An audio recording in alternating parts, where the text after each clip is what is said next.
വല്ലവന്റെ പറമ്പിൽ പുല്ല് കണ്ടിട്ട് പശുവിനെ വളർത്തുന്നത് കേട്ടിട്ടുണ്ട്. ഇപ്പൊ കണ്ടു. നിന്റെ അപ്പന്റെ പറമ്പല്ലോ.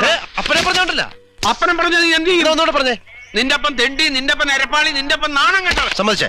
ആ ആണല്ലോ. ആ ഓ, എനിക്കത് അറിഞ്ഞാ മതി. എന്താ അപ്പനും മോനും തമ്മിൽ ഒരു കടിപിടി? ഇവൻ ഇവിടെ കിടന്ന് ഇച്ചിരി ആളാവുന്നു. എന്താടാ? അല്ലമ്മ, എനിക്ക് ആകെ ഉള്ളത് ഒരു പെങ്ങളല്ലേ. ആണ്ടിന് സംക്രാന്തിക്ക് വല്ലപ്പോഴും ഒരിക്കലല്ലേ അപ്പൻ ഇങ്ങോട്ട് വരുന്നത്. അപ്പൊ അവളെ കൂടെ കൊണ്ടുവരാതെ ഒറ്റയ്ക്ക് ഇങ്ങോട്ട് എഴുന്നേണ്ട വല്ല കാര്യമുണ്ടോ? എത്ര നാളായെന്നറിയാം ഞാൻ അവളെ ഒന്ന് കണ്ടിട്ട്. അത് ശരിയാ, ചിന്നുനെ കൂടെ കൊണ്ടുവരാമായിരുന്നു. ഞാനും അവളെ കണ്ടിട്ട് ഒത്തിരി നാളായില്ലേ. അവക്ക് അടുത്ത ആഴ്ച പരീക്ഷ, അതുകൊണ്ടാവും. പിന്നെ പരീക്ഷ കഴിച്ചിട്ട് അങ്ങ് മരിച്ചേട്ടാവാൻ പോവില്ലയോ?